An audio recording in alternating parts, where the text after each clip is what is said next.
Carlisle are in a very unusual position going into the 24-25 season because on the one hand, they're one of the promotion favourites. They've probably got the biggest budget in League Two and they'll be expected to challenge.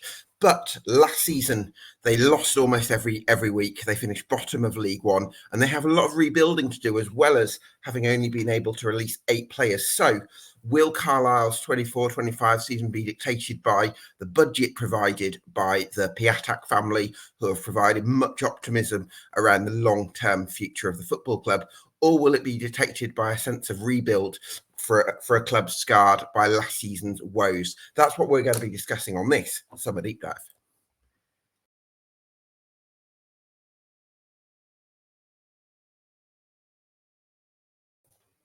Yes, welcome along to the latest EFL Debate Summer Deep Dive, one of 72 we're doing across the EFL between mid-June and mid-July. Already a few uploaded to YouTube and to Spotify, so go and check those out. Maybe give us a review and get yourself subscribed.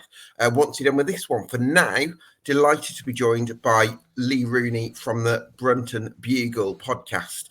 Lee, thank you so much for your time. We really do appreciate it. Just reflect for me on last season. Reflect on last season. Oh God, where do you start with that?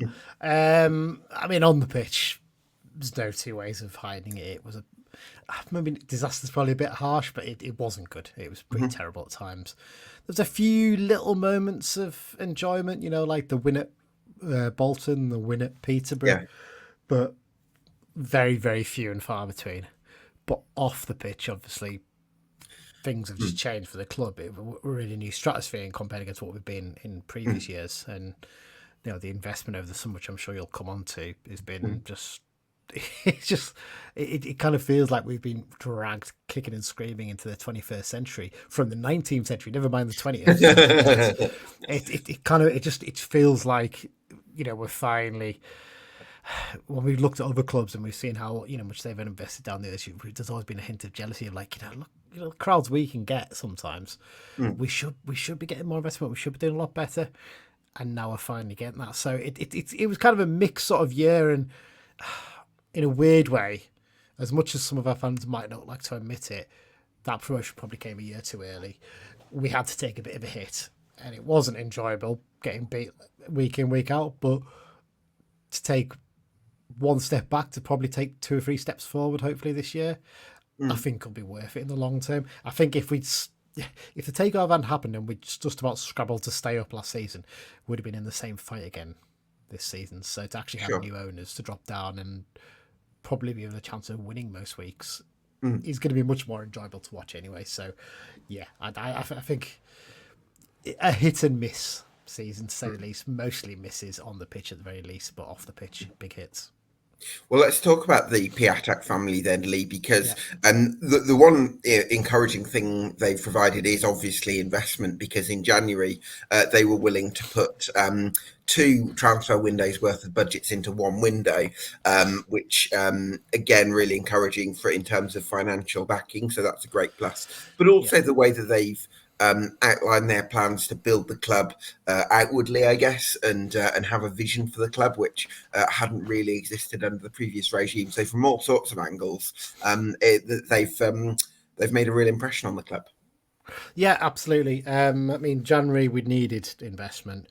I think there was always a feeling with some of our fans like, why didn't you get more players in? Why didn't you get players who are ready for League One? But we always had to think of the long term. It would have been totally defeatist to just think of short term and bring in like 3 or 4 players on short deals on big wages.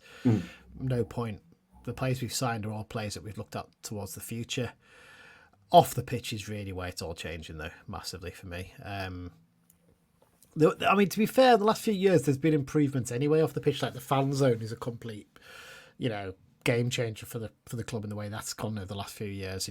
Behind the main stand, it's been busy on every match day, which previously, I used to arrive down sometimes at 2:30 in a match day, and you'd be lucky if there was a couple of 100 people, maybe that, standing milling around by the main stand with nothing really happening. Now you've got thousands of people there, enjoying food, drink, and that kind of thing, and that is just, just so much. It just makes the club feel more vibrant and gets people wanting to go down and spend their money there, which can only help the club on the pitch as well. So there's that. I mean, but it's the what they've done with the East Stand or the Andrew Jenkins stand. Sorry. What they're doing with that is remarkable, and the stuff in the Warwick Road end. So I can't remember which way around it is. I think it's £4 million on the training ground. Right. It's it's either £4.5 million on building a new training ground, or £4 million on investments at the ground. So it's about 8.5 million off the pitches that they're spending, which is just like, it's remarkable, isn't it? I mean, like, you look at that, the Big East stand there, which is, it's a great stand, and a lot of fans come down and say, they love the fact that Brunton Park has this mixture of old and new. So you've got, the old paddock main stand, which I stand in, the iconic sort of stand, yeah. So basically it's the one where you've got seats in the back, standing at the front. You've got the disused waterworks behind one end, but then behind the other end, you've got the Warwick Road end with its, pointed cowshed roof on it, basically, which looks fantastic, but actually all the noise when anyone chants goes up into the roof, which is something they're trying to find a solution to as well, but they're not quite there with that either. That wasn't so much of a problem last season, Lee. well, no. To be fair, those lads were still making a bit of racket, but it just gets lost because the noise just goes straight up, and they sound really loud when you're with them. You see the videos of them, but when you stood in the paddock, they don't actually sound that loud to us. So it's trying to make it almost a false flat roof inside. But anyway, I'm going on a bit of a tangent there. But no, I think that's really interesting. So people love the fact that there's this brand new, the mixture of the old and the new. The problem is the new. So the Andrew Jenkins stand, the big all-seater one, which is where the camera is currently at, but it's going to move back to the main stand this season. So that was built in 1995-96. So it was just after we won the third division title in 1995. So just after you lost to Birmingham City in the yes. So we were top, and Birmingham we were top of third division. Birmingham were top of the second division. Funny enough, in the auto windscreen shield. It's amazing how things come around though. Gab 30 years on, Birmingham are now back in what was the second division, now League One. Carlisle in League Two, arguably two of the favourites for those divisions. It's like history repeating itself almost. Absolutely. But anyway, so you've got. That new stand basically was part of Michael Knighton's master plan to build the ground up. Basically, he was going to build a 28,000 all-seater, have us in the Premier League within 10 years. There was all kinds of things. There was a cinema complex. There was a butterfly farm. There was like everything you could imagine he was planning for the ground. Right. The only thing that ever got built was the Andrew Jenkins stand, the East Stand. But it was never finished. It was always a shell, basically. So you had the concourse fitting out, and there's obviously the seats in the stand, but there was loads of office space, and there was actually at the back of the stand loads of executive boxes, 8 executive boxes that were never fitted out, and it was all just a shell in there. When I used to work at the club in the media team, I went up there once, and it literally was just bare concrete. There was nothing inside. It wasn't even fireproof, so you couldn't really use it at that point. They moved the camera gantry over to there because the camera gantry in the main stand was unsafe, and cut a bit out of one of the boxes there to put that in, but that's obviously going to move back now. So what they've done is they basically said, right, we're going to fit out the boxes in there. We're going to put 2 more lounges in there. We're going to put the director's box over there. Already, some of the they did fit out some of the club offices a few years back when the floods happened, and they were like, we can't keep doing this on the West Stand of having to refit this out every 10 years or so. Let's move them above ground level so we don't, if anything happens in the future, we can just keep things running. So basically, they're spending all this money fitting out. They're hoping it'll be in for the start of the season, and just to show the demand is there. Of the 8 boxes, 7 of them have sold out on long-term leases to 7 different companies. One of them's been kept behind on a game-by-game basis. But again, straight away, that's a huge amount of investment in the club that was never there. Because I used to go to grounds like, I know it's the back end of nowhere, but you go to Colchester, to their new ground, you see all these facilities there, and you'd be like, wow, why haven't we even got this, on our ground? Even like at Scunthorpe, Scunthorpe's quite an old ground, but Lee, I think there's no secret that with the finances that the Piatek family have, that does make that sort of thing easier because you can think beyond the bare immediate potential. Exactly. But I think the other component of this is they've got a more creative mind where they're thinking about how can we build outwardly, how can we do different things to appeal to people differently. I think that's a pretty big part of it as well. Yeah, absolutely. And the thing is, our previous owners got a lot of stick, and quite rightly some of it. You know, they were fans of the club, 100% fans of the club, and they weren't trying to do harm to it. No. They were just nicest way possible, a bit grey, a bit old, Yeah. and they didn't have the money. that's the bare facts of it. The Piaticos have come in with this capital investment. It's not debt as well. That's the big thing. They're not lumping debt onto the club. They're paying for this. You know, they've done that. So they've obviously the East Stand, they're fitting all that out. So that's going to be fantastic for the start of the season. There's going to be so much happening there. They then behind the Warwick Road end, which, you know, as I mentioned there, it's a great classic stand, but the facilities behind it, to say they were basic, is putting it bluntly. I'm sure everyone's seen the photos taken from inside the men's toilets there, which is literally just a wall and a trough, and that was it. It was horrible. That they've basically that was wasteland behind that stand, and they've laid all concrete down in it. They're putting proper toilet facilities there for men and women, and they're going to put little food hut in there. There's a little fan zone going in behind there. They're putting new disabled facilities in that stand, so disabled fans can actually go in there. I could do a whole podcast on toilets because I feel so strongly about their importance, because the amazing thing is how many toilets in the EFL actually aren't that nice. And these are, I think the problem is there's some owners who, I'm sure some of it might be money, but I think a lot of the time it's owners who sort of think everyone who comes is going to be a huge football fan straight away. So it's not going to matter to them how the toilets are. But if you want people who are kind of a bit interested in football but might have other hobbies and you want to attract new people, the quality of the toilets is huge. You want people to feel like, you know, if the urge sends them that way, that they're going to be able to go. And it's not like, oh, I don't want to go into that horrible stinky place. And I think a lot of EFL clubs, the toilets are disgusting, and all it takes is sometimes all it takes is a bit of bleach, or, you know, just a bit of an effort. I tell you what, it would have taken a lot more than a bit of bleach to sort those toilets out, because they were open air. So let's just put it that way. Okay. But they're building a new block in there. And like, you're right though, because that hopefully will attract a few more families, maybe even to go in there. I know it's mostly for the young lads who want to create a bit of an atmosphere and stuff like that, which is fair enough. But you could fill out the whole stand effectively now, because people will come and go, all right, okay, not only can I actually go and get a beer in there, I can actually get decent food in there. I can go to the toilet. The toilets are nice in there. It's actually, and you like I said, disabled fans are going to be able to go in there for the first time, because you know, sadly they had to take down one of the old floodlight pylons, which, you know, as someone like me who loves a good old floodlight pylon, a bit sad about that. I mean, it hadn't been used for years. It was literally wasn't decorative by now, but, you know, things like that. The investment in terms of that is incredible. Like, and the training pitch stuff, that's dragging a bit because the council are involved, and I think the Piaticos are a little bit, I think it's taken a bit of getting used to them, the difference between what happens maybe in Florida, you know, state level there in planning compared against county council planning in the UK, which can be, as someone who works in a local authority, can be quite laborious. I know that.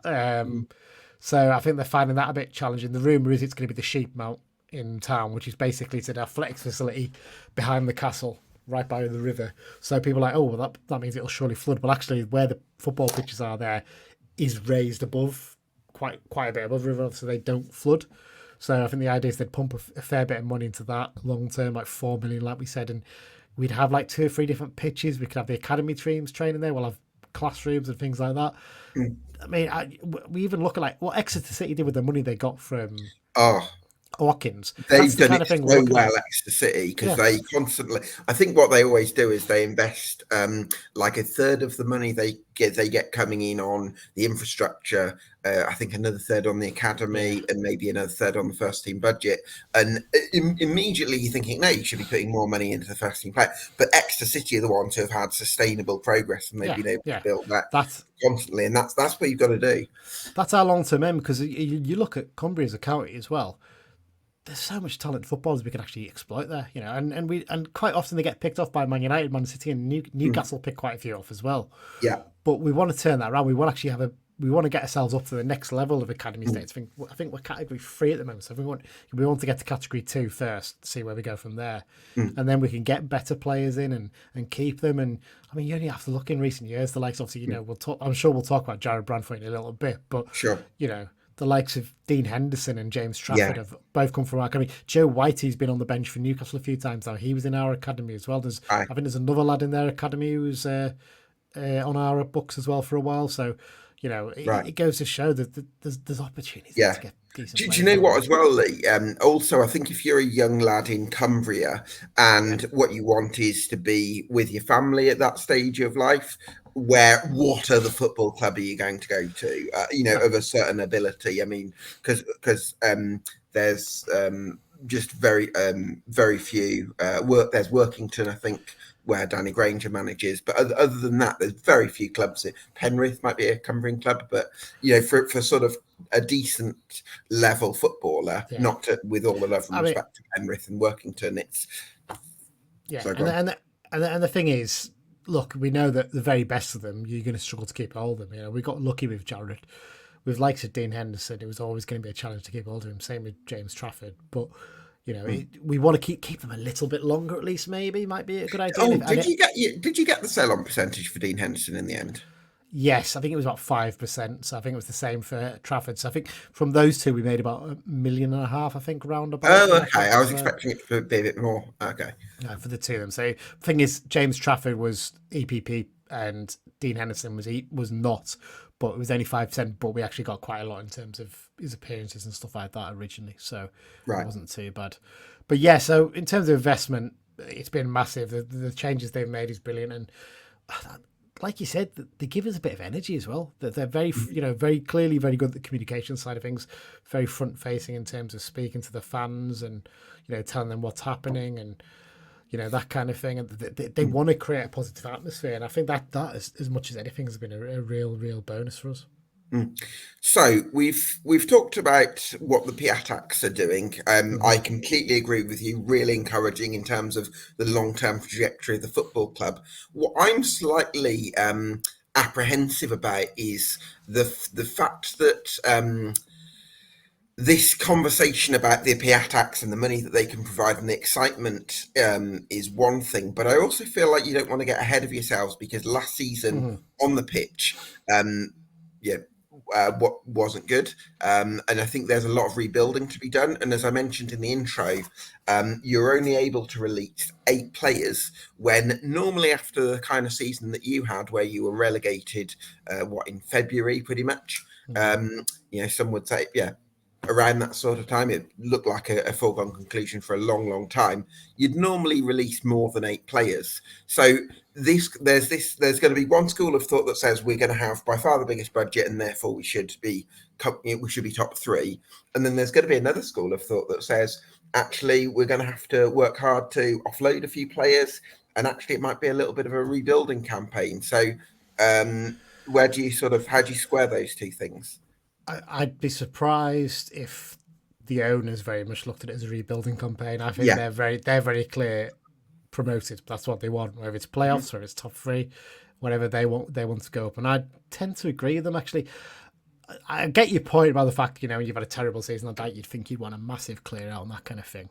Mhm. Actually, I think keeping a decent core of who were there last year isn't the worst thing. The problem is when you do those massive clear-outs, it does take time sometimes for it to settle. I think you're going to see 1 or 2 more going. Look, Jaden Harris has already left as Yeah. well, so it's effectively 9 have gone now.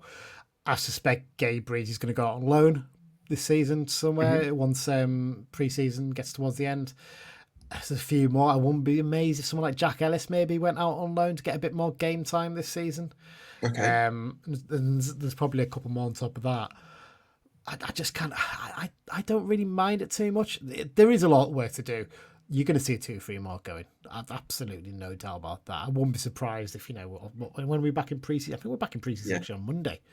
So I won't be surprised if come Monday, Tuesday, Wednesday, whatever, you maybe say, here's something about so and so has left by mutual consent, that kind of thing. And also, It's the going club to, has got the money to pay the difference if it needs to. So yeah, it's not a yeah, case of relying on other clubs to match the wages yeah, that some of the yeah, players are going to be on. yeah. So I mean, that's like, yeah, I've got a huge amount of respect for Jane Harris because he could have just sat on the wage he's getting with us for the next year, but he's clearly thought, no, I actually want to play football, Mhm. and by all accounts, he's a really good lad and Yeah, wasn't fair quite play good to him. enough. Wasn't quite good enough, but it doesn't work out sometimes.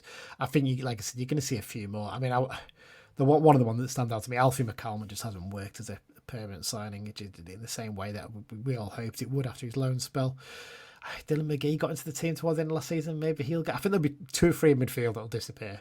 Hmm. Attack, we still need 2 or 3 players, to be honest. That's the thing. Midfield's where we look quite well stocked at the moment. And we think actually could we shift 2 or 3 on from there maybe. Attack, we probably need 1 or 2 more. I wouldn't even look at Anton Dudek as a first team player either. He's going to go out on loan as well. Simmo's basically already said that we're going to sort him out on a loan spell for the first half of the season. So he's a de facto one who's you can almost not include. So that effectively means we've got, if from off the top of my head, we've only got 2 strikers in a sort of. Well, Butterworth, whether you class him as a sort of forward. Butterworth's infuriating for me because he's clearly got ability, but I just don't. Sometimes just don't think he's quite got the football brain, and his decision making's poor. So I think the problem is pictures have leaked of the new kit and he's wearing them. So clearly the club seem to think he might be staying for a bit because I don't think you'd get a player who's potentially going to do that, I guess. So I'm curious to see what happens over the next week or two. The thing that stood out for me, and you'll probably talk about the signings in a minute, I guess, but the way we've started building the squad this summer is we've looked at the defence and the keeper situation first. And actually, that's not the worst thing in the world because second half last season, our defence was just dreadful. First half, actually, if you look back at it, up until we got beat by Reading, our record wasn't too bad. Yeah. That it collapsed then, and that's the weird thing as well, Lee, because the whole discourse was let's wait until January, let's keep ourselves in there until January, then we'll strengthen in January with a lot of spending, and then we'll improve. And actually, you went from being sort of around 21st up until November sort of time, and then actually January onwards, it formed absolutely nosedive, and you went on these sort of 8 losses in 9 and things like that. Well, you know what? November coincided with Callum Guy's ACL injury. Losing him was just a huge. I mean, unfortunately, he's probably not going to be quite fit for the start of the season. He might be like maybe a month in, but he you know how good a player he is. He's a fantastic at League 2 level, especially fantastic player. League 1 level, he looked probably our best player alongside maybe Mellish in that first half of the season. You know, he was fantastic, and then when he got that ACL, we just didn't have a like-for-like replacement for him, and we struggled, and that's when we suddenly started getting beat by teams quite comfortably. And you're like, okay, we badly need to get someone in to replace him. And by the time we got to January, we got in Harrison Neal and Josh Feller, who both did all right, actually, to be fair. But I think the problem was the damage was done, the confidence was hit by then, and there was a few, shall we say, the impression we get was maybe a couple of bad eggs is probably maybe pushing it a bit too far, but some players who clearly knew they were going at the end of the season and weren't really that fussed. Is the brutal, honest answer on that one. So, losing Guy was a massive, massive blow. And we said it on our podcast dozens of times. Said, look, he's so vital to the way we play. You know, the rumor is he was our highest paid player, and quite rightly too, because he's so important to the way we play. And hopefully he'll get himself fit fairly quickly. He's generally a fit lad, to be fair. So hopefully that'll come pretty soon. We were talking about expectations from the owners, Lee, and I agree with you. I can see why the Piatek family would say with the money that we're putting in, we should be aiming for promotion. But one thing that really interested me was that in late April, Paul Simpson said to John Coleman at the News and Star that it's going to be a mid-table budget for next season, which I know, I mean, I know from speaking to 1 or 2 people in the game, that's not true. You're offering astronomical offers. So I'm going to look at this from the generous side, which is maybe Paul Simpson wants to play it down for clubs and players they might be negotiating with, so they're not going to be held to ransom. Less generously, I also wonder if after last season, he's kind of trying to buy himself a little bit of time in terms of setting the bar a bit lower with the fan base. But I don't know. I'm not, because I feel like if I was a Carlisle fan, I would have wanted a manager. I appreciate a manager can't say it be 100% truthful about everything, but to say it's a mid-table budget, I'm not sure that was the right thing to do personally. I think it was a mix of both of those things, to be honest. It's the impression I got. I think Simmo's not a big, bold and brash person in terms of stuff like that anyway. He never has been, you know, Ian. And I think there's an element of, you're right. I know clubs are going to know we're offering decent money to players, but you don't want to make it out like, oh yeah, we're going to have the best budget in the league. We're not going to be offering X, Y, and Z. Because straight away clubs go, right, well, we'll put a little bit extra on top of that as well then. And but he could have said our budget will be highly competitive. I'm pretty. To be fair, he did follow up with that a couple of weeks later and basically said, I think he might well have got a little bit of maybe not telling off, but maybe the owner said, look, come on, we need to actually try and sell this a little bit here at least. I think as well, I think he understands that it is a rebuild and we don't necessarily be up in top spot from the very start. It may well be that we have a few draws early on and we try to find our feet a little bit, and then eventually, once it clicks into gear, bang, you get going. That's maybe what he's thinking, and he's like, right, I don't want to, because his worry then is if it doesn't start well and the fans get anxious because they're expecting us to be at the top, that creates pressure on the players, and then you can't get that momentum. So I can kind of get it, but I also get the owners. Look, the owners are, in the nicest way, I'm saying this in a really nice way, very American. They're very, very good at selling it. They're very positive. They're very charismatic. So then have a manager come out and say, "Oh, we've got a mid-table budget for next season." It's kind of like, oh, come on, we've got season tickets to sell right here as well. So, I get both sides of it. To be fair, it doesn't bother me that much, to be honest. As long as the players actually come in who are quality, it doesn't really matter in the end. It may well be. We're going to start to see over the next few weeks, I'm sure, some even better players coming in. But yeah, that's what I'm expecting. That makes sense. So let's start with the goalkeeping position. You've alluded to the possibility of Gabe Rees getting loaned out, and I guess this comes to a theme where is it going to be tough for your up-and-coming academy graduates like Gabe Rees? We can probably come to even somebody like a Jack Ellis as well, and maybe a bit further down the conveyor belt, Taylor Charters, players who are sort of homegrown who would ideally want to get a few more minutes now you're in League Two, but because you're so ambitious and you can afford these top players, it's going to be harder for players like Gabe Rees, isn't it? Yeah, to be fair, I think Gabe will be realistic and know that we spent good money on Harry Lewis back in January, so he is number one. I know Simmo will say the old, no one's guaranteed. I'll wait and see, but I think Simmo's not daft. He knows he spent good money on Harry, and for now he will be the first choice. Gabe signed down on a 3-year deal, so long term we're looking to develop him. Mark Gillespie was the same when he was with us. He had to wait his time. He was behind Adam Cullen for quite a while. Then he finally got a few games in. Then Adam came back in, and then eventually Adam left, and he became number one. So, he had a loan spell out of Blythe Spartans as well, and did quite well there. So there's always, because the thing with Gabe is he went out on a loan to Widnes a couple of years back, and it only lasted 2 games because they got a new manager coming who basically wanted someone permanent there who was actually training with them week in, week out. So Gabe hasn't really had that experience of going out and doing the loan yet, but he's shown he was pretty capable at League One level, so he should be quite good at League Two level or National League level.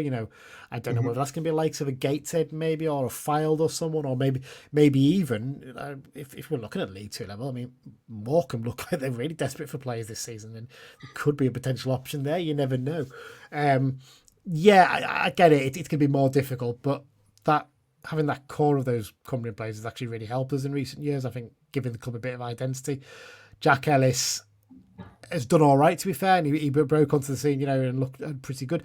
I do wonder if long term he might end up being a centre back rather than a right back or right wing back, because he was a centre back in the youth team. So he's not. If you watch him, he does give the ball away a little bit when he gets forward. So I do wonder if he's more of a solid right back rather than a right wing back in that role. And Taylor's just a frustrating one because there is so much ability there, but he picks up. I've spoken. It's funny, isn't it? I feel like I have similar conversations with Carlisle fans every year about Taylor Charters, where it's like he's got ability, but then if you look back at his career so far, I don't think there's been any season where Taylor Charters has managed to start 30 plus league games. So I guess that's going to be the sort of the target for him. But again, it's going to be hard for him. He turns 23 in October. So this really probably is his last season of right, I need to show what I'm capable of here. And it is going to be a challenge because we're going to be bringing in some real quality players. But when he has played, when he's at his best, he looks a real quality player. And he's got such a good delivery on him as well for set pieces. Yeah. But he has been very unlucky with injuries, to be fair, and you do wonder if that's probably going to cost him a long-term role at the club. I don't know, but I hope he does, because I really like him. I think there's a real player of ability there. And what we did in the summer as well in terms of young players, we had four of our second-year apprentices have been given third-year apprenticeships, which seems to be a new thing the EFL have brought in. I think the EFL, I've seen a few other clubs do it. So basically, they think the players aren't quite ready to be first-team players, but they've There's something there that potentially could become first team players. So Yeah. essentially, 4 of them are going to be staying on as third year YTSs this Mm. season. So Yeah. interesting to see how they will train with the first team when needed, but also You've with the got with the you've team. also got Matt Jansen in his 30th year scholarship. Yeah, How do you do, yeah, fella well, kids? Yeah. So goalkeeping position. Okay, so we think Gabe Breeze is going to be loaned out. yeah, Harry Lewis then, Lee. yeah, Really fantastic, one of the best goalkeepers in the league at in 22-23 with Bradford City. yeah. I'm not going to say the best goalkeeper in the league because Leighton Orient fans would absolutely lynch me for that. But he was very good for Bradford City. And then the following season, both for Bradford and for yourselves maybe had a bit more difficulty. But hopefully he can sort of rediscover that prior form. Yeah, I mean, the problem with Harry is he came into a team that was in terrible form, Mm. and as a goalkeeper to then come in and suddenly be having to make loads and loads of saves, it's not actually the easiest thing to do. Different keepers are good for different roles. Like I think Lewis is better in a team that's doing well and probably doesn't have as much to do most of the time, but then can make those saves out of nowhere somehow. When he's been constantly peppered, I think he might struggle a little bit. I mean, to be fair, he didn't even really struggle that much. He didn't make that many catastrophic errors for us. It was more just we were just a really bad team defensively at second Right. half of the season. I think the big reason he's been brought in was because he's very good with the ball at his feet. Probably one of the Mhm. best in the lower leagues with the ball at his feet.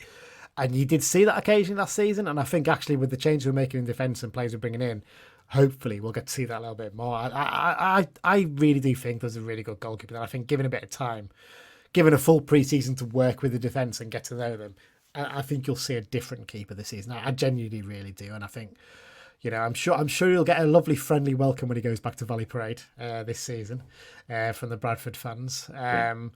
But yeah, no, I like him. I liked him when he played against us. I mean, I very much liked him when he dived out the way of Ben Barkley's header in the playoff semi-final that time. But because I mean, to be fair, I think that probably doesn't help him either. Because he didn't have the greatest game against us in that match. That said, he had a good games against us in the league. So we've seen he's a good goalkeeper, and Mhm. young Jude Smith, who's been brought in, he is a backup Yeah. keeper. Then he's been brought in to basically give us, so we've got some competition, so we can loan out Gabe and get him some game time. Well, I mean, he did. Gabe's Sorry, go go on, on. sorry, Oh, well, I was just going to say he did win a trial at Newcastle in yeah, 2022, and that was after the point that they'd had the Saudi takeover. So you'd have had to have been very good to get a yeah. I do tend to find that quite often these under 21 squads at Premier League teams, sometimes some of the goalkeepers can be a little bit squad filler just because you need someone who can be there and just drop in or be a backup or something. They're not necessarily, obviously they're going to be decent, but they look at them and think they're probably not going to make it as a first team player, but we need someone to actually push on the lad who maybe has got a better chance. I'm not Okay. saying necessarily Jude's like that, but I think he's got a 2-year deal, so he's here to back up Harry for those 2 years definitely. Gabe's got a 3-year deal, so he's got plenty of time to develop, and I'm sure he'll go out So you'd on the put season on that. Gabe Breeze's long term potential as potentially greater than Jude Smith's. I think so, just for the fact that he's we've established we gave him a 3-year deal for a good reason because he did quite well in those 4 games he played in League One. So I think the club probably see him and they want him. That's why they want him to go out and play first team football because there's no point in him sitting on the bench going forward for another season. He might as well go out there and actually be playing week in week out because that's the one thing about Gabe is in the last 2 or 3 years, he's actually not played that much football because of the just circumstances. Thomas Holy being so good for that first season, the second season, we only had that little spell and Harry came in. So, yeah, I think Gabe very much long term the club see as a real potential good player for us. Okay, well, we'll wait and see. Really interesting to see how that plays out in terms of the long term, and maybe Gabe Breeze and Jude Smith will be out to try and impress in pre-season and give themselves an Yeah, outside chance of coming into that number 1 spot. But obviously, Harry Lewis very much the man for now. So, before we go into centre backs, I wanted to ask you about formation, Lee, because in 24 of your games, last league games last season, it was 3-5-2. But we've known Simmo in the promotion season liked to flip between 3-5-2 or 4-3-3, and bringing John Mellish and John Gibson yeah. into slightly different roles. Do we expect to see that formational flexibility again this season? I'm very curious to see what he does. I mean, that season we went up. pretty much every game we played 3-5-2. We played 3-4-3 a couple of times, but it was almost always 3-5-2 from the start. We'd switched to 4-3-3 during games because you could push Mellish into midfield, and there's options there. The problem is, to be fair, John Mellis did actually show last season he can play the back four, and he looked very comfortable in it. He didn't look like he was struggling. Yeah, I was surprised to hear that, actually, because I was expecting the narrative to be John Mellish can't play in the back four. No, he's too aggressive. But actually, it sounds like he did really well there. He was fine. He was absolutely fine, and he's improved so much as a footballer in the last few years, like massively. But it's getting the best out of him. You always get the best out of him, though, when you play 3-5-2, because you give him that freedom to get forward, and he does cause, and especially at League 2 level, he will cause teams problem again when we play that. So I would not be amazed if we didn't play 3-5-2 again, basically, go back to playing that. And, we'll talk about them in a minute, but, Cameron Harper's very much an attacking-minded left back, left wing back, so that probably gives you an indication as to what we're thinking in terms of this season. We haven't signed a right wing back yet, but, we've been linked with there's a few names flying about. I've heard another one yesterday. I don't know if I can mention it yet, but he's been strongly linked from a League One club who played a lot of games for a League One. I don't want to get you into trouble. No, it's fine. Okay, so wheels are turning in terms of that right wing back spot. So centre back, then. So let's assume that you're going to play with a back three. I think that's pretty fair assumption at this stage. I'm looking at the centre back option. That was the thing that I was curious about. So you've got Aaron Hayden, if he's fit, is going to play as the middle centre half, because I don't think he's going to be quick enough to play. I don't know. I don't know because. Well, I think we all know who's going to play left centre back if he's fit and he's ready. John Mellish. He's almost the first pick in the team.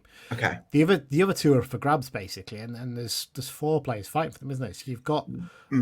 I'd imagine there's a chance Ben Barkley might leave this summer. I think because he's another one to be signed permanently. And he just didn't quite work out. He's not been particularly terrible. He just hasn't quite done as well as maybe we would have hoped on the permanent deal, and he's got 1 year left in his deal, so it does, it's probably easy to get rid of him. And then you've got obviously Sam Lavelle. Well, can I ask a question about Sam Lavelle, Lee? Because this is one that I'm curious about. He started all 46 league games last season. Yeah. You could look at that 2 ways. You could say he started all 46 games, so Simmo must have trusted him to have started all those games. Or do you say he started all those games, therefore he was one of the people who was most responsible for the form you had last season? Which side of that would you veer towards? I don't know if either, really, to be honest. I think... Okay. It's a weird one. So first half of the season, actually, a lot of our fans were saying he was our player of the season and he was doing really well. Up until about that Reading game, he actually did really well and he looked like a really good signing. And people would say like Morgan who, but there was no worry about losing Morgan Feeney anymore. Second half of the season, his form really did tail off quite a lot. And to be honest, towards the end of last season, I think he scored a goal against someone and he basically shushed the fans behind the goal when he's celebrating. It's kind of like, come on, mate. We're bottom of the league. We're getting beat most weeks. You're getting stick for a good reason here. And do you know what I felt though, Lee, about the defence from afar? Obviously, not the same as being a season ticket holder, obviously. But for me, what it looked like was I wonder if Sam Lavelle could do better if he had a bit of a leader in the middle of the back three. I think he played on the right back three. No, he played very much. He played in the middle. Sorry, when Huntington was fit, Huntington would play the middle. Right, okay. But then Lavelle would be on the right side. But when Huntington wasn't fit or not picked, Lavelle would go into the middle and you'd have Barkley or someone else playing on the right side of the back three. Right. But I just felt like there was a lack of, that sense of distances between units and the keeping the shape. That felt like that was missing. Yeah. And I did feel like when Sam Lavelle was at Morecambe, he seemed to be maturing into a nice sort of young leader and did well for them over a number of seasons. But I'm not sure that he's quite ready at this stage to be that main defensive presence that keeps everyone honest and keeps the sort of shape, if you like. No, I tend to agree with you on that one. I think there's a difference as well, isn't there, between being in a team that's pushing for promotion and playoffs to a team that's struggling down at the bottom and being a leader in either of those. You need a particular sort of character, and I'm not sure he was quite cut out for that last season at times. It's going to be really interesting to see what we do in terms of our team selection. I tend to agree with you. I'd probably prefer Hayden to be in the middle of the back three, but actually he played on sort of the right side of a back three for us sometimes on the beach, and he's got a bit of pace about him. The worry with him is injuries. We all know that. If he stays fit, he'd be a massive asset, not just in terms of his defensive work, but in terms of attacking on set pieces. Mm-hmm. He would offer a huge threat, which we missed a lot last season. We just never Yeah, had it in quite the sure. same way that we did the season before. So I think he'd offer something like that. Terrell Thomas is an interesting one. Very, very curious as to how he does, because I don't want to confess that I know much about him, because I Sure. don't, being honest. But I played 40 odd games for Charlton last season. Yeah, Not bad. I'm curious about Terrell Thomas. I think that there's an extent to which players can get judged on their CVs a little bit sometimes. Where so Terrell Thomas actually struggled at Crewe Alexandra in 21-22, and then there was this weird situation where I think he might have even had his contract terminated by Crewe, and then for some reason got a move to Reading in the Championship. And I'm not quite sure whether that was agent led. I don't know, but I do wonder whether the fact that he went to a Championship club meant that, in the eyes of other clubs, it's sort of perceived as a kind of higher caliber sort of opportunity to sign Terrell Thomas. So I don't necessarily look at him and say, wow, he belongs streets above League Two. I think he could be a good League Two defender, but I don't think, like, wow, you've done so well to get him necessarily. With respect to Terrell, hopefully he proves me wrong and has an amazing season. But I kind of feel like he's an experienced head in there, isn't he? Just an extra, like, okay, here's someone who knows this league well. He did, I think, he did fairly well at Wimbledon when he was there, to be fair. So maybe that's the kind of player we're looking for, and he just as much as anything offers a bit of cover in terms of if there's issues with Aaron and his injuries, So I don't know. I expect back three wise, I'm very curious to see what happens with Lavelle. I get the impression Lavelle's been told, look, you had a great first half season, but your second half wasn't good enough. You need to book your ideas up if you want to be staying here long term. And actually, I expect Lavelle to be better this season, because, like you said before, he's shown he can do it at League Two level. League One, he's still got a point to prove there very much. But I mean, I almost wonder if he's one of those ones you keep on this season and play him quite a lot, but then come the summer, if you get promoted, you almost have to go, thanks, but we're going to look for something else next season in League One, possibly. But yeah, that's what I expect in terms of the centre backs. John Mellish will start. If Aaron Hayden's fit, he will start, and then it's one other from the remaining three. Possibly, like I said, Barkley might end up moving on. I don't know. We'll have to wait and see. Yeah, that makes sense, because I suppose I was thinking with the wide centre backs, especially if you're going to be a bit of a front foot side, which you've probably got to be one of the sort of promotion favourites. Your wide centre backs have to be a sort of centre back full back hybrid, if you like, where they can really comfortable in those 1v1s, and but seeing as John Mellish is going to have a lot of freedom on the left of a back three, does it make more sense to have a right centre back that's going to tuck in a bit more, so that they can become a... That's what we had with Morgan Feeney, wasn't it? So at the end of the day, it totally makes sense. They don't necessarily have to be, because if you were going to go for someone who was similar to Mellish, who could get forward a bit more and actually play the ball a bit better, you'd probably go with Barkley. If you're being honest, he's probably the best ball player of defenders, but does he offer enough in terms of his size and his strength in terms of his defending? I don't know. I like Barkley, but again, he's another one who's got injury issues. we can't keep. We've signed a player in Hayden who has had injury issues. We can't sign too many like that. We need players who are going to play 40 games a season, really, at the minimum. Sure. So Jack Ellis, then Lee, you've hinted that he could be loaned out this season. Yeah. Do you think there's a world where he really impresses in pre-season and then actually works his way into the plan? Who knows? To be honest, it's a very tough one to judge. I mean, I think he's 20 now, so he's into his third year as a professional.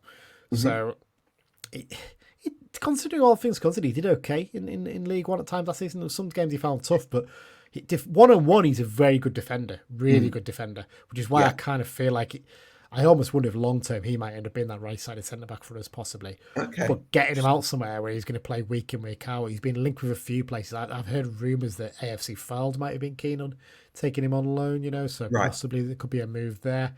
Obviously, they've signed Corey Whelan, so he become someone he knows there at the very least. I don't know. we're going to sign a good right wing back. I can see it. We've been strongly linked with Aaron McGowan. He's someone who's been linked with us quite a lot, but he's not actually the League One player I was on about. There's another one who's, I won't, like I said, I won't say. But Okay. Aaron McGowan's been named publicly by a few people. Northampton fans have suggested we're close to signing him. Bear in mind, we'd have to pay money for him because he's contracted for this season. Again, he'd be another one. You look and you think, okay, maybe not the spectacular player in the world, but actually quite good. And I kind of like the fact that we're doing that this summer. We're sorting the defence out first. We're looking at saying, right, let's get the defensive unit in for pre-season. So we can work on that. Yes, we need to add a bit of creative flair in midfield and a bit more in attack. But if you work from a base where you're solid at the back, that bit can come a bit later. You can add maybe a lone player who's going to offer you a bit of flair or something like that. So I'm fairly happy in terms of the way we're doing that sort of thing, and a little bit worried that we haven't signed a right wing back yet. But look, pre-season only starts on Monday, so you can't get too worried about it. For sure. Well, from to the other left wing back spot, then, Jack Robinson starting the season injured, as Simmo mentioned when in his notes when you signed Cameron Harper. But you've also got Jack Armour there. So at one stage of the season, you might end up having 3 options for left wing back. So that looks like that's going to be an area of depth for you. Yeah, absolutely. And the thing with Jack Robinson is actually he filled in midfield quite a lot last season. In fact, I'd say the majority of his games were played in centre midfield, actually, just because we were desperate for players. And, he's got a bit of ability on the ball. You can see that. He's another one who hasn't quite kicked on from signing permanently after his loan spell. I do wonder if he might end up going out on loan, possibly. There's been a few rumours that Jack Armour might leave in the summer, which would surprise me because I think he's been, such a good, solid player. I mean, look, bear in mind, he's only, 22, Jack, and he's played 150, 200 first team games now. Not many players out there have done that at his age. So, he's done really well for himself. And I think the one thing with Jack is he maybe doesn't offer quite as much going forward. We always thought that he might end up moving back to centre back at some point because he's got the height, he's got the strength, and he reads the game quite well. But I think that's the one thing he did lack last season was a bit of competition there because Jack Robinson, that is, was filling in at midfield quite a lot. There wasn't really anyone pushing him for his place at left wing back. So Cameron looks a really interesting signing. I really like the look of him, from watching the footage. I know Inverness went down last season, but, I think he was captain at times last season. He played, pretty sure he played in their team that played in the Scottish Cup final against Celtic. The lads clearly got some ability, and there was some decent clubs after, Kilmarnock were very keen on him apparently, really pushing to get him and couldn't get him. I think Tranmere were looking after him as well. So, we've managed to nip in and get him on a 3-year deal. And he's got a little bit of the Matty Robson about him when I watch some of his footage and the way he plays, the way he uses the ball. I really like the look of it. He's got a decent strike on him. So it's nice to have some good competition in that area, and I think he could offer something a bit going forward as well. And look, I think most teams at our level, if he's as good as he looks, Harper, will be quite happy with having Harper and Armour challenging for their left wing back slot for the season. So I think most fans accept we're sorted on the left side in terms of left-sided centre back and left-sided, wing back, left back at the moment. Yeah, that looks like that could be a real area of strength. And I agree. On the face of things, Cameron Harper looks a very exciting addition. So hopefully it proves that way. So central midfield, 1, 2, 3, 4, 5, 6. So you've got 6 players who could play in central midfield, a lot. Plus, I suppose, you've got other versatile players in there that you could technically move, but we'll say 6 for the purposes of simplicity. But Callum Guy, starting the season injured, kind of opens it up for some of the other players, I guess. Yeah, it does. I think, look, if Guy's fit, he starts. That's just there's no argument about that. I think he's shown over the last few years how consistent and how good he is. The rest of them, it's hard to judge. I mean, Harrison Neal's done really well since coming in. We know how good he was at Barrow that season he had in League Two. So I think with a good pre-season behind him, because the thing is, he went to Stevenage, he didn't really play that much, did he, last season? No. So they had loads of experienced League One midfielders. Exactly. So it was tough for him. So I think him coming in and having a full pre-season behind him with us could really help him. And I think he could actually be a really big player for us this season. I'm really excited about him. Josh Feller offers that bit of experience in there, a bit of know-how. I don't think necessarily he's going to start every week, but I mean, to be honest, he's going to be suspended half the time, isn't he? Because he gets booked for fun. Was he very, very close to hitting 15 bookings last season and Yeah. got himself injured, so just missed out on it.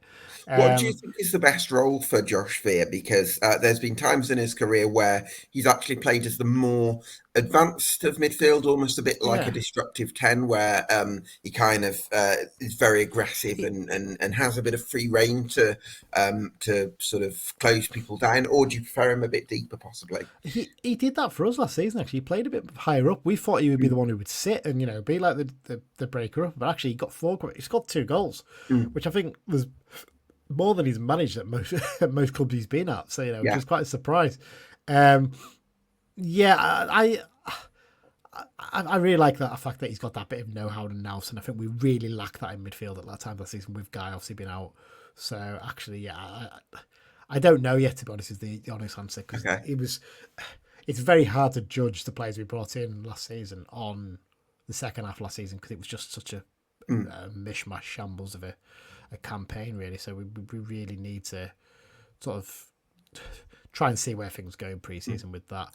On Harrison Neal, Lee, is he a permanent signing or is he on loan? Yes, he's a permanent. Right, okay, so that's a big thing. I think he's got 2 more years on his deal. I think it was a 2.5-year deal we signed him on. It might be 3.5 actually. I can't remember. I'll just double check that in a sec.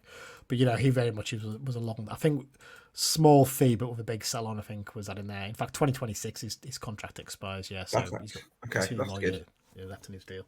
Dylan McGeoch is a weird one because he looks so tidy when he plays. He's so good on the ball, and he came in for our game at Charlton last season, having been left out of the matchday squad a lot for quite a while. He hadn't even been injured, and he made things tick. And we maybe lost that game, but actually he played really well, and then he was sort of in and out of the team for the rest of the season. I think he got another injury, was out for a little bit, but I just wonder if it just isn't really going to work for him, and he might end up moving on this summer as well.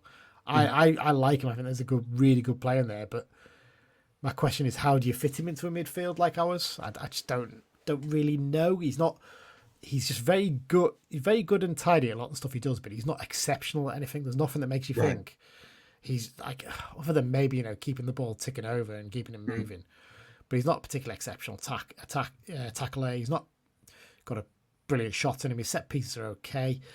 It's just a weird one with him.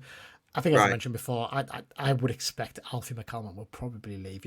There was issues in terms of discipline at the end of last season with what happened on that night out with him and Jordan Gibson and stuff like that. He did play the last couple of games and actually played all right in those games, but it just hasn't quite worked out for him. I think maybe a move somewhere else where he's going to get a bit of game time would work out. I would imagine, actually. Yeah, I would imagine Simmo's a bit more on the uncompromising side of the spectrum when it comes to discipline, master discipline. I don't know that, but that's kind of the impression that he would give me. So, he needs to find a new home. Shame for him, really, because he was very, very highly rated at Leeds United. He did well at Oldham last time, didn't he? And I think the rumours are that he might end up going back there. Gosh, I feel like he would be, in ability-wise, he would be well above the National League. But you'd think so. You'd think so, yeah. But I guess if he's not been able to deliver in League One and League Two, then as I mentioned before, Taylor Charters is one where I want to see something from him, but it's just at the moment we're just not quite there in terms of him pinning down that first team spot. I really hope he gets a chance, but he's got to show he's fit enough and he can avoid getting these hamstring injuries that he seems to get quite a lot. I mean, I think we'll agree from what with Charters and McGeoch, you could probably there'd be pretty good squad players, maybe decent squad players, but they're not necessarily going to come into a starting 11 that's going to get you into the top 3. Would you agree with that? Yeah, I mean, Charters, to be fair, when we were pushing for promotion the season before, when he played, he was really good. So there is a player who can do it at League 2 level. I wonder if he's one who might be more happy at being a bit more on the peripheral and coming in and out of the team, possibly. Whereas McGeoch, I think McGeoch after last season would probably want to play football. But from what you said, his ability level isn't quite up there, so that you'd be happy to say yes, put him into the first 11. I think McGeoch's got ability. I just don't know how he fits into our system. I'm not sure as a midfield player how we fit him in. He's not particularly He's not a number 10. He Yeah. is more of a number 8. He's not really strong enough to be a number 6, the holding midfielder. Is he good enough to be the number 8 that we want in there? I'm just No, but not sure. the fact you're questioning it. So if Carlisle are being really ambitious with Yeah. who they're Yeah. signing, you don't really have to settle for someone that No, you're not quite sure about. So no. for And and me, and the squad, thing that, like I said, the thing that stands out is that both McCallum and McGeek have got 1 year left on the deals. I think right? Charters is the same, but I think because Charters is a local lad and he might be happy to settle a bit more, he might end up being the one that stays. But they're Okay. the two that I wouldn't be amazed if they end up leaving this summer. So we're saying McCalmont and McGeech could go, Yeah. although they have got another year on their contract. We think Taylor Charters will stay, but we're not sure whether he's going to quite be at the level for the first 11, which means that with Callum Guy starting the season injured, the players that we're happy to be in that first 11 in the 3-man midfield are Harrison Neal and Josh Vare, which would suggest that you might need an extra midfielder, even though Yeah. currently Yeah. it looks like you've got a lot of them. I'd be amazed if we didn't sign at least one player's just got a bit more attacking creativity and offers a little bit more going forward. We need someone who can take a decent set piece as well, because we really lack that since Moxon left and obviously Callum Guy getting injured. He could take a fairly decent one as well. So we could do someone who can take a decent set piece. I know Harper looks like he can as well, but maybe a midfield player can do that would be quite handy as well. Possibly a right footer, so you could end up having Harper being Yeah. being on right corners, and then someone else, and Yeah. then a midfielder who can swing them in. Yeah, absolutely. That makes sense. Okay, striker options now. I guess we're kind of a bit not sure whether Dan Butterworth is going to be at the level you need to be even a squad player for a top 3 side, because let's say that one of your forwards gets injured, you might have to rely on Dan Butterworth if he's one of your 4 striker or forward options. The problem with Dan Butterworth is I don't know if he is a striker. I don't know if he's a winger. I don't know if he's an attacker midfielder. I don't really know what his best role is. I don't think he's good enough to be in a 3-5-2, Lee, he'd be like a second striker. Yeah, he would, yeah. But it's just some people say, well, would you play him as a number 10 as one of those midfield free players? Probably not. I don't think he's quite. Whereas Jordan Gibson could do that because he had the ability to nick the ball back and he was quite, he could put the effort in when he wanted to. Dan Butterworth, I just don't see him being that kind of player. If we play a 4-3-3, I don't think he's quite good enough to be a winger either. He's got that ability to dribble, like one of the best dribblers I've seen in a long time when he gets it. And actually, technique-wise, he's a great finisher. Yeah, he just doesn't. I like his movement as well. Yeah, I don't think sometimes he quite has. Sounds harsh, isn't it? But he doesn't. His football brain isn't quite developed enough, really, and his decision making can be quite poor. There was time when we played Wigan away last season. He went on this mazy run. He's like, right, pass it, and he just kept it. And I was like, just pass it. And then he got tackled. It's like, it's not. It was an easy decision to make as well. So it's kind of like things like that. You just want to get, you want to, bash his head and say, look, just make that decision. So Butterworth, I think if it could click in his head, he could actually be a really big player for us next season. I'm just not convinced it will happen that way. So he's under contract for another year. Do you think you're going to be able to offload him, or do you think you'll keep him on as part of the squad? Well, as I mentioned, he did a photo shoot for the new kit, and one of the someone. Oh yes, he did say that. Yeah. So he was pictured in that kit. So I suspect they would have had a word with Simmo possibly before and said, "Look, don't want to put anyone in here you've told can potentially leave. So what do you think?" And I think he maybe looks at Butterworth as a bit of a wild card, and he's going to give him a chance at the very least to show what he can do. Okay. So I wouldn't be surprised if he stayed on for a bit, especially like I said, the fact that I've mentioned before, but Dudik's going to go on loan for the first half of the season. But is Dudik a striker or forward? Yeah, Anton Dudik's a striker. I think he can play as a number 10 as well, possibly. But he looks like he's going to go on loan for the first half of the season at least. Right, okay. So Butterworth we think is going to stay in as part of the squad at least, and hopefully he can build on that. He can improve on his end product. But the two obvious sort of forward options you've got at the moment are Luke Armstrong and Georgie Kelly. And from memory, there was a feeling that they actually combined. They showed flashes of combining in the latter stages of last season. So you're hopeful that they can rekindle that in League Two? Oh, absolutely. I genuinely think I think it's two really good signings. They're at a good age. They're both 27. I think with Armstrong, you've seen Armstrong at League Two level. He scores for fun when he was at Harrogate. So, and to be honest, he scored a lot of them against us. So I'm quite happy that he's not playing against us at least. But he had a tough second half last season because once he came to the team, he didn't come out of it. He played every single game till the end of the season. And bear in mind, he barely featured in the first half of the season for Harrogate. That was tough, and you could see him starting to get tired towards the end of the campaign. It was tough because we didn't have any of the strikers. He had to do all the running.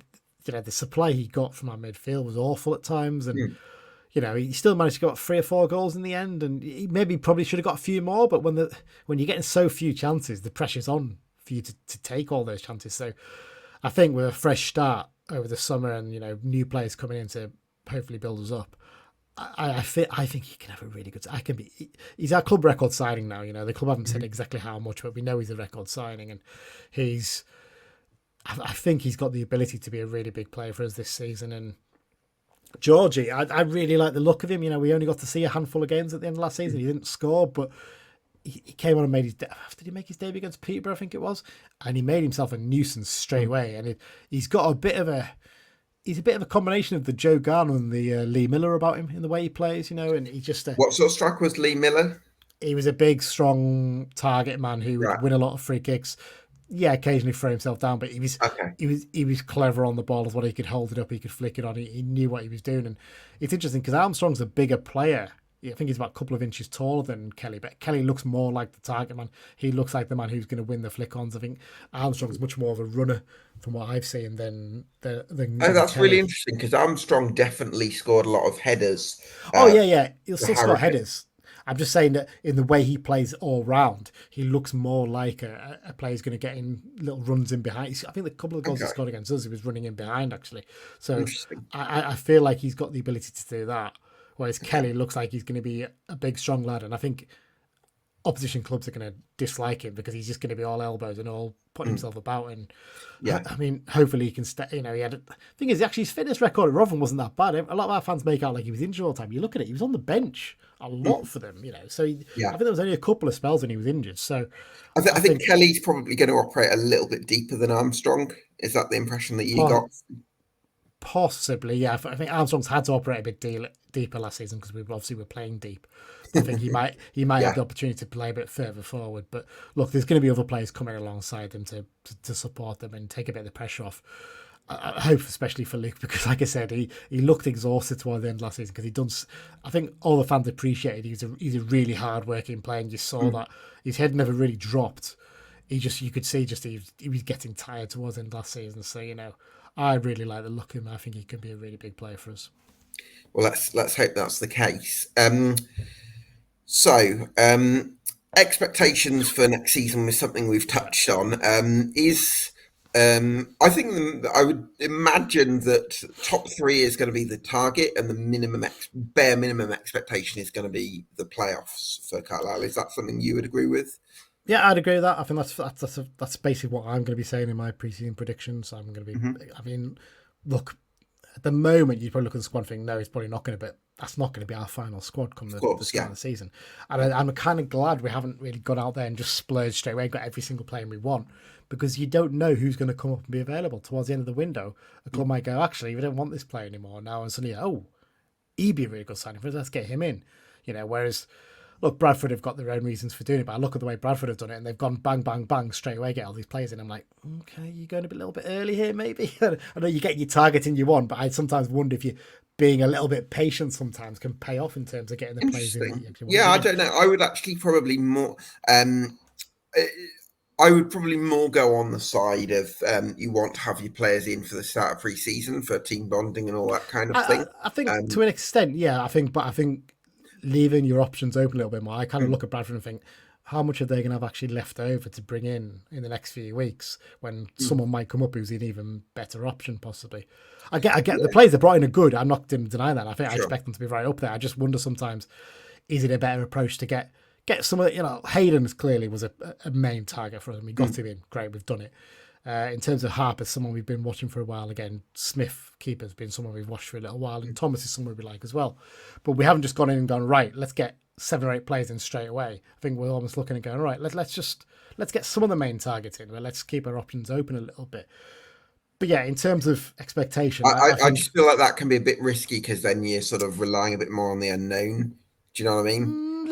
a little bit. But I do, like I said, I do wonder sometimes getting all these players. We've done that too. We've done this in the past where you've got loads of players in early, and you think, wow, these are really great signings, and actually they've turned out to a lot to be duds, and then Yeah. you're stuck with these players. Whereas if you have a chance to look in pre-season and think, actually, I almost wonder if, like I said, we might be looking thinking, let's see how Dan Butterworth does in pre-season. If he looks really sharp and really up to it, maybe we don't need to get in a player to Yeah. replace him possibly and things like that. So And it's great also for monitoring the development of some of the younger players. I wanted yeah, to talk to you about that actually, Lee. Any young prospects coming through that we've not mentioned yet that could like, be worth? like I said, the problem is we've got these four players. Sorry, you've got third year apprenticeships, and I think they're just not quite ready yet. Okay, I mean, one of them's a lad called Jake Allen who. He's 18, but he looks like 18 going on 25. He looks a big lad. So I think right, he's one I think they look at and think maybe if we can fine tune him a bit, he could be a player who could actually come in and do all right. Maybe I get the impression that there's a chance that maybe all four of them might not get professional deals. Just we're doing it on the chance that they might turn up. I know there's a young lad in the youth setup called Amari Smith, who I think they think really highly of. Put it this way, I think he's only going into his under 16 level now, and they've already tied him down to a 2-year apprenticeship for after that because right. he's absolutely rapid, and I think bigger clubs have been watching him.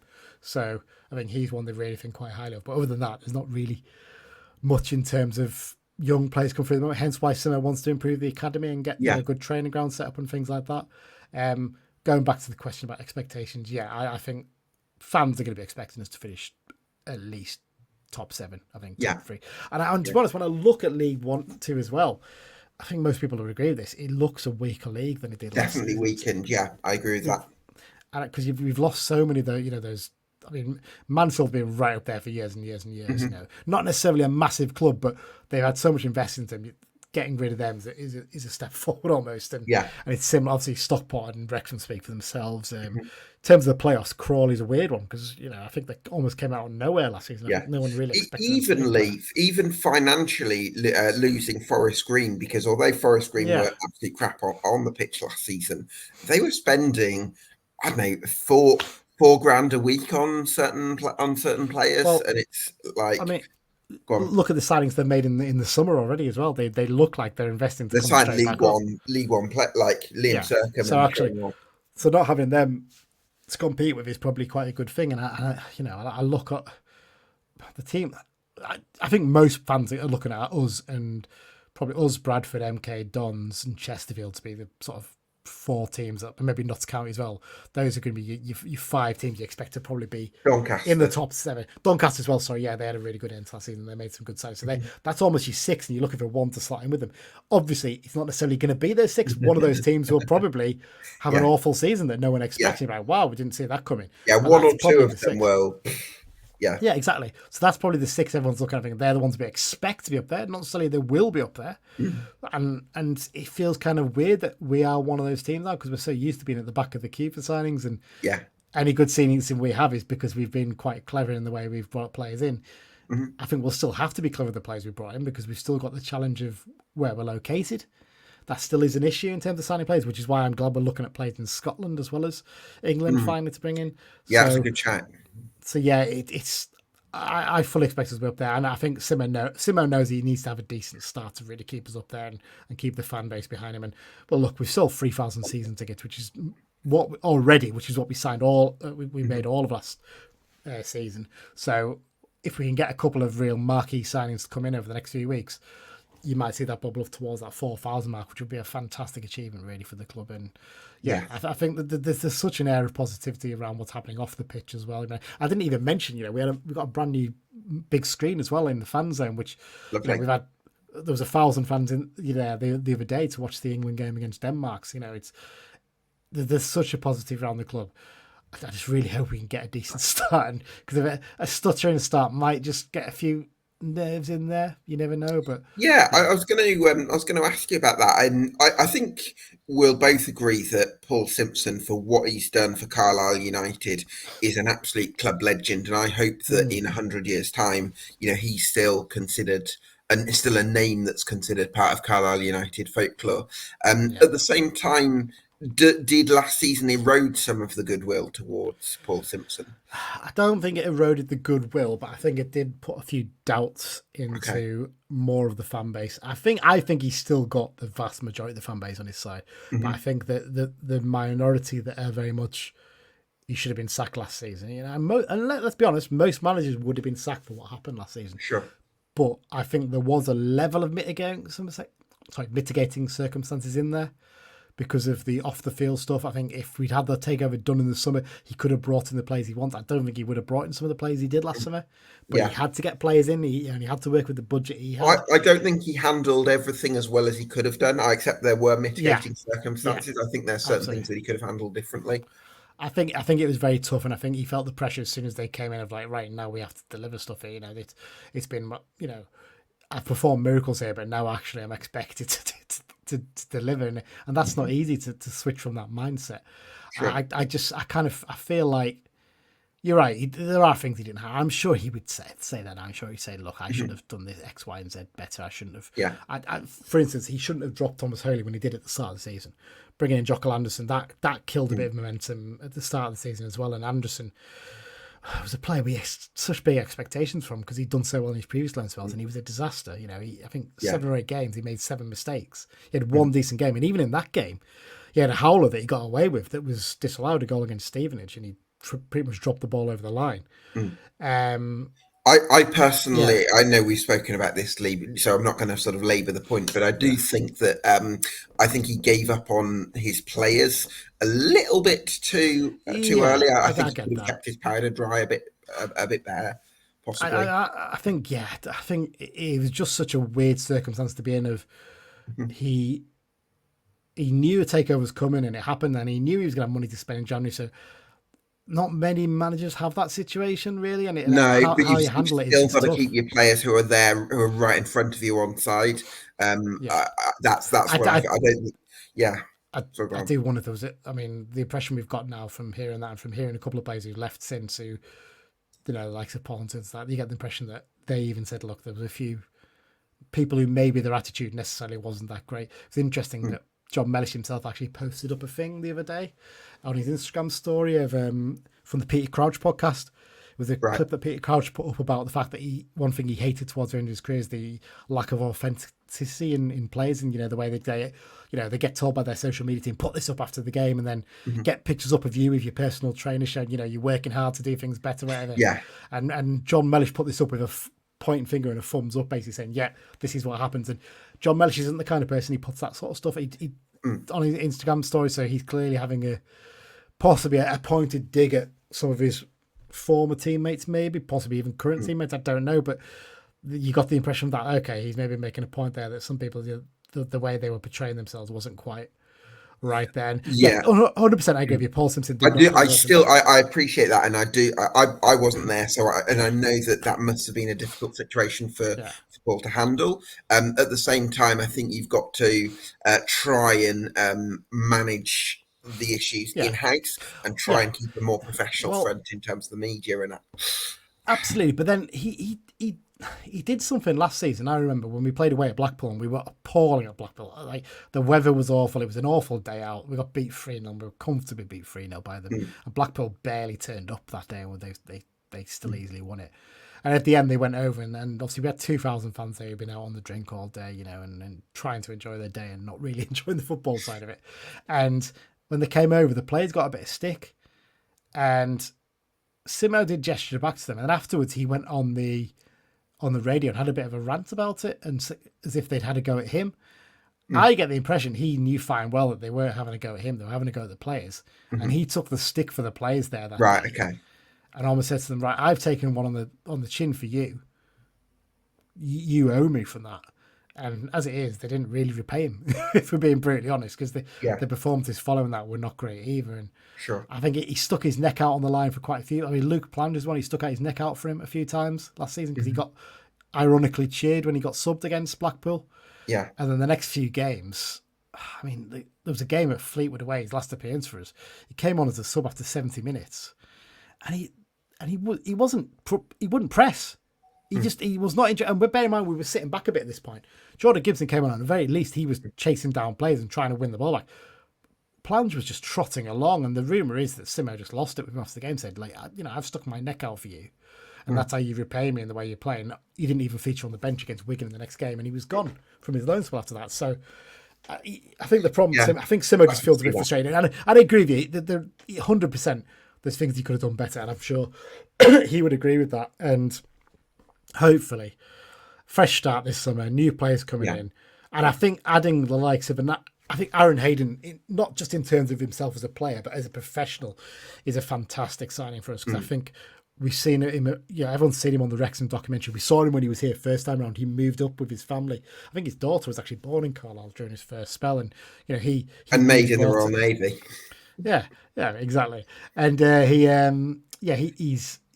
moved up to Carlisle that time. I'm sure he'll do the same this time. And I think having a voice like him in the dressing room could make a big difference as well. And I think I get the impression when we're signing players this summer, we're using StatsBomb a lot, and that's a real big point. Yeah, blimey, I wouldn't have seen Carlisle United using StatsBomb in the previous era. So no, it's mad, isn't it? And by all accounts, StatsBomb have been really impressive how quickly we have adapted to using it compared against even Premier League clubs. Right. And the feeling is that we're not just using that; we're looking at the characters. And I think straight away, Simmo, Sori, and Aaron Hayden, there's a good character there. There's someone that the fans will get behind, that he'll really lift the club as well.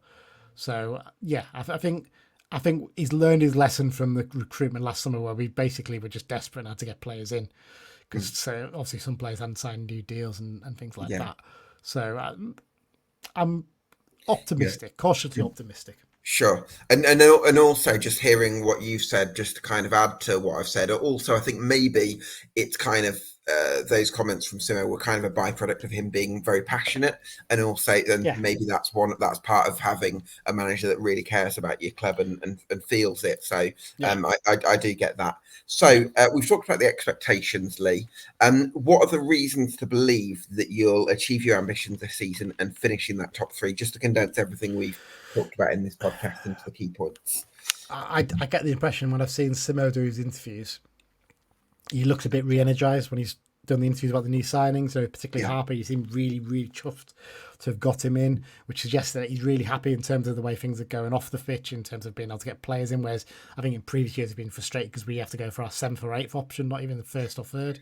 Yeah. So I get the impression like he's really re-energised. The players who come in all seem really positive, and all the stuff that's happening off the pitch, the fans are really, really buying into it. And with season ticket sales and whatnot, once the fixtures are announced on Thursday, I think there's gonna be a real buzz about it. And I just kind of feel like, I think people look back and think, look, last season was a disappointment. I think that's what Simmer's frustrated by, the fact that he feels like it was maybe a missed opportunity. Excuse me, if the takeover could have been done sooner, he could have got those players and we could have stayed up. But now he's like, right, I want to go up, and not only do I want to go up, I want to stay there this time. That's what we want to do. We don't just want to be, cannon fodder. We want to be a team that's challenging up near the top. Excuse you. So I just bless you. There, so thank you. But I fully expect him to. I expect us to be right up there, 100%. So Simmo's re-energised, and then also I think the big ones would be hopefully Harry Lewis can recapture his form. Aaron Hayden, we know, can be a top defender at this level. Callum Guy and Luke Armstrong. That's, if you keep those players fit once Callum Guy is back. John Mellish as well, you'd add to that. That could be a really good spine. So I think that would be another one. What are your reasons? I ask this to every guest. What would be your reasons for doubt? Reasons for doubt. There always should be doubt. With Carlisle United, we never do it simple. We always do it the hard way. Thing is, off the pitch, there's no reason to doubt, because the Piatics have done exactly what they said they would do. They've done it. So off the pitch, it's all going fine. On the pitch, it is the doubt of the fact that, can we get out the slump we were in last season? Actually, if you look at our form towards the end of last season, it actually was starting to sort of almost flatten out. It wasn't as, we got a few results toward the end of last season. One at Peterborough, didn't you? One at Peterborough, we played all right at Derby. Actually, we gave them, and it was a weird sort of game, because obviously they were nervous and they just needed a result. We beat Peterborough. We got a result against Wickham. There was a couple more in there. There was small to very, very small signs of okay, some of these players are capable. I mean, because I look back at last season, I still wonder how Burton stayed up, because they're genuinely the worst side I've seen in so long. They just seem to be able to scrape results against some of the teams to keep themselves out of trouble. Yeah. I don't think this season they're invested, so they're probably not going to be at the bottom this season. In terms of doubt, yeah, obviously the fact that there was that awful second half of last season, you do wonder if that's going to linger over. The fact that we haven't got any attacking signings in yet, maybe we'll put some doubt in. But I mean, look, how long have we still got till the start of the season? What, 7 or 8 weeks still? There's still plenty of time to get the players in we want, and I'm reasonably confident that there's always that little level of doubt of like, I look back to the last time we came down, and we made a lot of signings that summer under Graham Kavanagh. We brought in likes of Billy Painter and Gary Dicker and a few others. 2014, wasn't it? And we thought, we could be right up there. And then we faced Luton, I think, on the opening day. And we're like, all right, this is a wake-up call. We're not quite as good as we thought here. And then, bang, we're struggling for the season. Billy Painter just got injured, didn't he? Well, he had a slight knock, but also Keith Curl took an instant dislike to him. And okay, well, that doesn't help, does it? Yeah, Keith Curl didn't really endear himself to some of our players that season, let's just say. There's always worry like, could it be a repeat of that? But I think we're in a much better. Thing is, off the field, we're in a much better. Oh yeah, definitely. So. I think if you ask me for a reason for doubt, it would be a slight discrepancy between the level of optimism around the club and what happened last season, and sort of whether is there a case of biting off a bit more than you can chew, if you had to ask me for a reason for doubt. But I also recognise that you've still got players who got you promoted last season, and you are going to strengthen as well. And already some of the signings are very exciting. So over the last couple of windows, so all looks hopeful. Lee, I ask if you had to give, too early for a prediction, but if you were to give me a number between 1 and 10 to denote your level of optimism for next season, what number would you go for? I think I go 7, just because 7. I feel like we're close to having the defence sorted out. So I was expecting you to go for an 8, you know. No, I think I'd still want to see who we sign in terms of midfield and attackers. I've heard a few names flying around that are quite interesting. So if we could get, there's a few players we've been linked with who've ended up going to other clubs. Elliot Watt was strongly linked with us, and obviously he's Burton. But the rumour is that he used us to get a much better deal from Burton at League One level, which is fair enough if that's why he's going to do it. But we've been linked with a few players like that. So I'm still waiting to see if we get in terms of midfield attack, but I feel more confident with some of the defenders we brought in once we got a right wing back in as well. I think I'll feel much happier, and at that point, I'll be like, right, there's your good base to work from. The bit ahead of it is now the bit we need to work on, and if we can get the players in for that, I'll be much more confident. Might be a bit higher than a 7 once for your signings go in. Possibly. Listen, Lee, it's been such a pleasure to have you on this podcast. Thank you so much for your time. Absolutely love your stuff on Brunton Bugle, so everyone go and subscribe and follow the Brunton Bugle, of course. Thanks to you for watching at home. This has been the EFL Debate Summer Deep Dive on Carlisle United, and we'll see you again very soon.